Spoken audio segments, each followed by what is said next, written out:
যারা জীবন দিয়ে গেছে তাদের পরিচয় শনাক্ত করার জন্য আমরা দেশব্যাপী প্রচার করেছিলাম কারা কারা অজ্ঞাত ছিল। আপনারা জানেন আমরা অত্যন্ত গভীর বেদনা এবং সংকল্প নিয়ে আজকে কিন্তু এখানে একত্রিত হয়েছি। আমাদের কিন্তু একটা দৃঢ় স্বপ্ন বুকের ভিতর ছিল যে আমাদের যেই সকল অজ্ঞাত শহীদ যাদেরকে এখানে সমাহিত করা হয়েছিল আমরা তাদের পরিচয়টি পাওয়ার জন্য আমরা আপ্রাণ চেষ্টা করছিলাম। এই বুকের ভিতরে কিন্তু আমাদের সেই ক্ষতটি ছিল, আপনারা সকলে জানেন রাষ্ট্রের জন্য এটা অত্যন্ত বেদনাদায়ক একটি বোঝা ছিল। আপনি জানেন এখানে আছেন একজন মা, তার দিকে তাকানো যায় না। আমরা খোঁজ দিয়েছি, আমরা দেখেছি, কিন্তু সিআইডি টিম আমরা রেগুলার দেখি। ভবিষ্যৎ হোক নিরাপদ, বিনিয়োগ হোক বিশ্বস্ত, আর আমার পছন্দ সল্ট বে। ওয়েলকাম টু সল্ট বে। এই মা কিন্তু প্রত্যেক সপ্তাহে তার ছেলের ছবি নিয়ে এখানে আসতো। উনি যিনি কাঁদছেন এখানে, আরো অনেককে আমরা দেখেছি তাদের ভিতরে একটা গভীর বেদনা ছিল যে তার আত্মীয় কোথায় শুয়ে আছে সেই কবরটিকে জানার জন্য।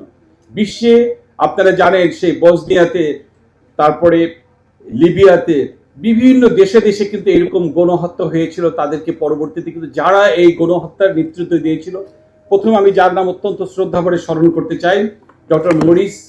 উনি কিন্তু ইউএনের স্পেশাল র্যাপোর্টিয়ার, তাকে কিন্তু এখানে নিয়ে আসা হয়েছিল। ওনার নেতৃত্বে সিআইডিতে আমরা 2 দিনের একটি কর্মশালা গ্রহণ করি।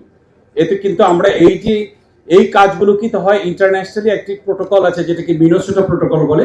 সেই প্রোটোকল অনুযায়ী প্রত্যেকটা স্টেপকে কিন্তু এটা করতে হয়, কিভাবে এটার প্রসেস শুরু হবে, কিভাবে এই এক্সিমগুলো হবে, সকল কাজগুলো কিন্তু আমরা ঠিক ওই প্রোটোকলটা অনুযায়ী করেছি। পরবর্তীতে আমাদের এই কাজে নেতৃত্ব দেওয়ার জন্য আর্জেন্টিনার বিখ্যাত অ্যানথ্রোপোলজিস্ট, ফরেন্সিক অ্যানথ্রোপোলজিস্ট, উনি 40 বছর ধরে এই কাজের নেতৃত্ব দিচ্ছেন এবং 65 দেশে 65টি কান্ট্রিতে এই ধরনের অপারেশনের উনি নেতৃত্বে ছিলেন।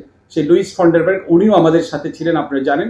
আমরা ওনাকে নিয়েও কিন্তু সিআইডিতে আমাদের সকল স্টেক হোল্ডার যারা ছিল তাদেরকে নিয়ে কিন্তু আমরা কর্মশালার আয়োজন করি এবং সেই সকল ডে লং কর্মশালায় প্রত্যেকটা স্টেক হোল্ডারকে আমরা প্রশিক্ষিত করেছি as per the Minnesota protocol. Even then আমি আপনাদেরকে বলছি যে গৌর খাদক যিনি, তাকেও কিন্তু প্রশিক্ষিত করা হয়েছে যে এটি কিভাবে করা হবে। অত্যন্ত এই কাজটি অত্যন্ত মর্যাদাপূর্ণ একটি কাজ।